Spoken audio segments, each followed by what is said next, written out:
داجان کی جان میرا بچہ کہیں۔ اس کی معصومیت بھری پکار پر جہاں حیدر نے محبت بھری نظر اس پر ڈالی، وہی ریحان بھی جی جان سے اس کی جانب متوجہ ہوا۔ مجھے بال بھی خریدنے ہیں۔ اپنے کانوں تک آتے بالوں کو دونوں ہاتھوں سے چھوتے اس نے فرمائش کی تھی۔ بال خریدنے ہیں؟ گاڑی میں بیٹھتے فرحان اور فیضی اس کی نئی فرمائش پر ہنس ہنس کر لوٹ پوٹ ہو رہے تھے۔ بیوی پر بال کیوں چاہیے آپ کو؟ حیدر نے پیار سے اس کی جانب دیکھتے پوچھا، جو اب بھی دونوں ہاتھوں سے اپنے بالوں کو تھامے ہوئے تھی۔ داجان کو بریڈ ٹیل بنانا پسند ہے۔ میں داجان سے بریڈ بنواؤں گا۔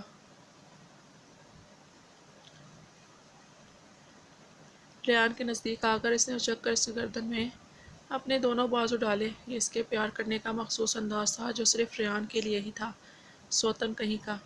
حیدر نے حسرت سے اپنی بیوی کو بھائی پر محبت کی برسات کرتے دیکھا۔ میرا گڈا، میری جان، داجان کے لیے بال چاہیے میرے گڈے کو؟ اس کے انداز پر ریحان کو اس پر ڈھیر سارا پیار آیا۔ ہاں، مجھے بھی بریڈ بنوانے ہیں جیسے اس دن داجان نے حفصہ کے بنائے تھے۔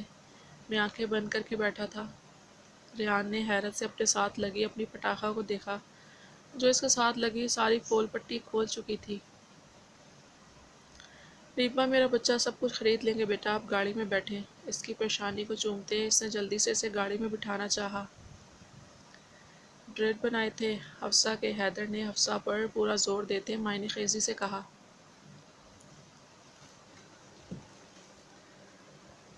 داجان نے بنائے تھے۔ فرحان بھی گاڑی سے ٹیک لگائے فرصت سے کھڑا ہو گیا تھا۔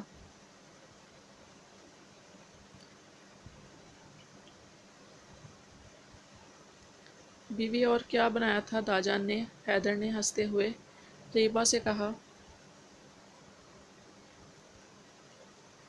پتہ نہیں، میں تو آنکھیں بند کیے بیٹھا ہوا تھا۔ سر اٹھا کر ریحان کو دیکھتے اس نے مزید گل افشانی کی۔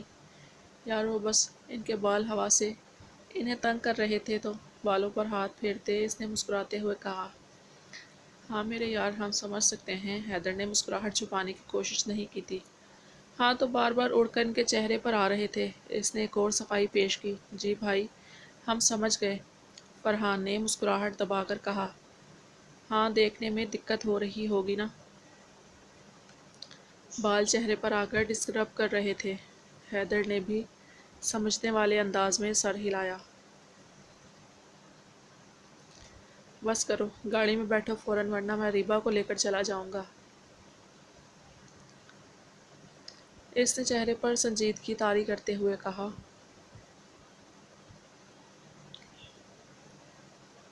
بھیا، میں نے کچھ نہیں سنا، میرے کان بند ہیں۔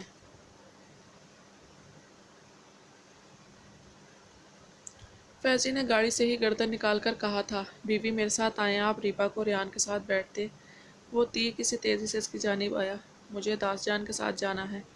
وہ پل بھر میں روحان سی ہوئی تھی۔ ریحان حفصہ کو پک کرے گا نا میری جان، آپ میرے ساتھ آ جائیں پلیز، التجائیہ انداز میں کہتے اس نے ریحان کی جانب دیکھا جو ہنستے ہوئے گاڑی میں بیٹھ چکا تھا۔ نہیں داجان، میں آپ کے ساتھ جاؤں گا، اس نے ضدی انداز میں کہا۔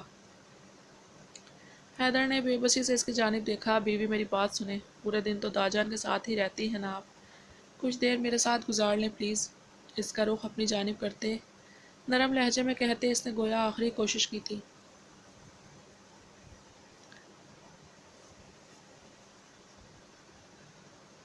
میں داجان کو مس کرتا ہوں۔ آنسو گالوں کو بھگوتے حیدر کے ہاتھوں پر گر رہے تھے۔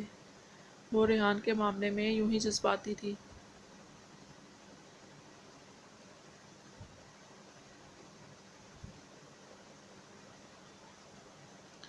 مجھے لگتا ہے بیوی، آپ منہ دکھائی میں مجھے داجان کا تحفہ دیں گی۔ وہ غصے سے نہ جانے کیا کیا کہتا گاڑی میں جا بیٹھا۔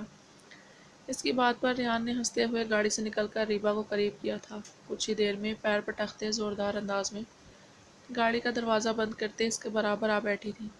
اس نے مسکراہٹ دبا کر ریحان کی جانب دیکھا جو اسے تھمس اپ کا اشارہ کرتے گاڑی زن سے بھگاتا لے گیا تھا۔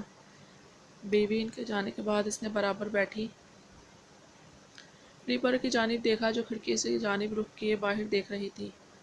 بیوی یار سنیں تو، آپ کیوں نہیں جانا چاہتی میرے ساتھ؟ پلیز بتائیں مجھے۔ اس کا رخ اپنی جانب کرتے وہ دھک سے رہ گیا تھا۔ اس کا چہرہ آنسوؤں سے بھیگا ہوا تھا۔ رونا تو بند کریں، اس کے آنسو پر وہ بے چین ہو گیا تھا۔ نرمی سے آنسو صاف کرتے اس نے سنجیدہ لہجے میں کہا،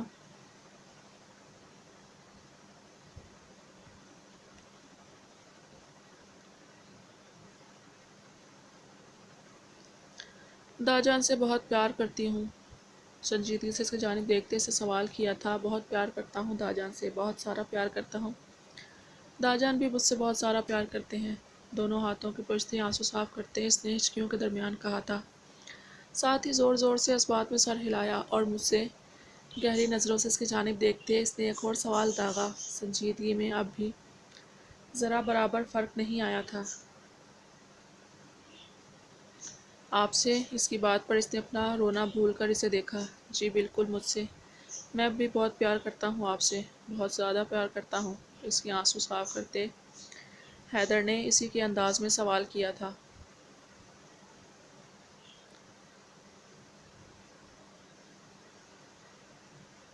بتائیں بیوی، گہری نظروں سے اس کے چہرے پر بکھرے رنگ دیکھتے ایک بار پھر سوال کیا۔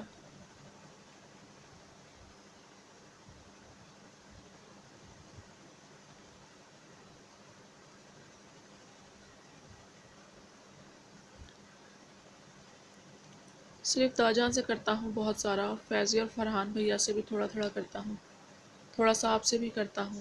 نظریں جھکائے تیزی سے کہتی وہ گویا کسی کو جرم کا اعتراف کر رہی تھی۔ اس کے انداز پر وہ دلکشی سے مسکرا اٹھا۔ حریم، ایک بار پھر وہ اس سے پکارتی وہ اس کے آگے آ کھڑی ہوئی تھی۔ حفصہ، اب اگر تم نے مجھے تنگ کیا نا، میں ریان بھائی کو سچ میں کال کر کے کہہ دوں گی کہ آ کر اپنی بیوی کو سنبھالے۔ چائے کو جوش دیتی حریم نے خفگی سے اس کی جانب دیکھتے کہا تھا۔ اسے جب سے ریان کی آج کی آمد کا پتہ چلا تھا وہ جب سے ہی اس کے پیچھے پیچھے پھر رہی تھی۔ تم پلیز کچھ کرو نا، میں نہیں جانا چاہتی اکیلے۔ اس کے ہاتھ پکڑ کر وہ التجائیہ انداز میں کہہ رہی تھی۔ تم اکیلی تو نہیں جا رہی ہو پاگل لڑکی، ہم سب ہی جا رہے ہیں۔ کون سا ریان بھائی؟ تمہیں کھا جائیں گے۔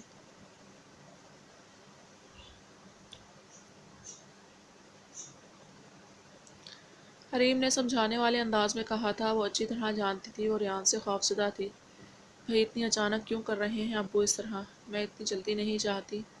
وہ روحان سی ہوتی اب اصل مدعے پر آئی تھی۔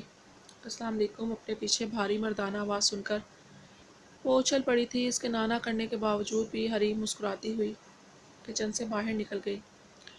ریان کے پرفیوم کی مخصوص خوشبو سے اس کے آس پاس کی فضا معطر ہو گئی تھی۔ آپ خوش نہیں ہیں شادی پر؟ خاموشی میں اس کی سرد آواز ابھری۔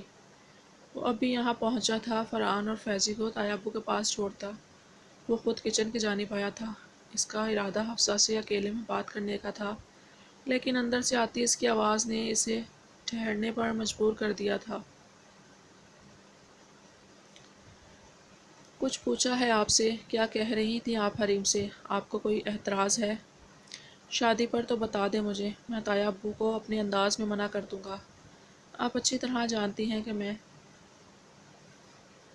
زبردستی کا قائل نہیں ہوں۔ حفصہ نے بے بسی سے آنکھیں مینچیں۔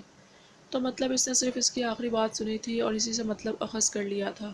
وہ تو بس اس کی موجودگی سے خوفزدہ تھی، لیکن اب اس کی ناراضگی کا خیال آتے ہی یہ ہاتھ پیر پھول رہے تھے۔ نہیں پلیز، میرا وہ مطلب نہیں تھا، اس نے بھرائی ہوئی آواز میں کہا۔ میں نے آپ سے مطلب نہیں پوچھا ہے، آپ حریم سے کہہ رہی تھی یا نہیں؟ وہ اس وقت سے کوئی رعایت دینے کے موڈ میں ہرگز نہیں تھا۔ ریان پلیز میری بات تو سنیں۔ اس کے انداز پر وہ بری طرح رودھی تھی۔ وہ بھلا کب کسی سے اس لہجے میں بات کرتا تھا؟ اس نے تو ہر کسی کے ساتھ اس کو نرم ہی دیکھا تھا، اس سے کبھی وہ اس حد تک سخت رویہ تو اختیار نہیں کرتا تھا۔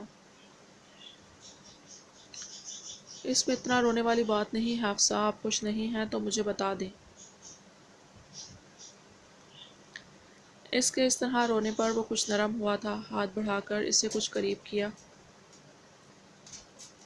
میں خوش ہوں، آپ تو میری بات ہی نہیں سن رہے، صرف ڈانٹے جا رہے ہیں۔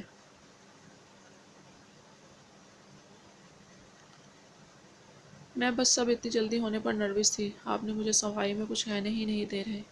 بری طرح روتی وہ اس کے سر پر ہاتھوں پر سر ٹکا گئی۔ بس چپ، اب نہیں رونا ہے، حالت درست کریں اپنی اور باہر آئیں، انتظار کر رہا ہوں میں۔ مسکراہٹ دبا کر اس کی آنسوں صاف کرتے اس نے اب بھی سنجیدہ لہجے میں کہا۔ کچھ دیر کے کی حرکتیں وہ شرمندہ ہوتی سرخ ہو رہی تھی۔ آ جائیں، اب پیچھے سے دیکھنے کی ضرورت نہیں ہے، روبرو آ کر دیکھا کریں۔ رخ موڑے کہتا وہ باہر نکلا تھا۔ حد ہی ہے، اس شخص کی تو پیچھے بھی آنکھیں ہیں۔ اور پھر کہتے ہیں خوفزدہ نہ ہوا کرو۔ اس کی بات پر سرخ ہوتی وہ بڑبڑائی تھی۔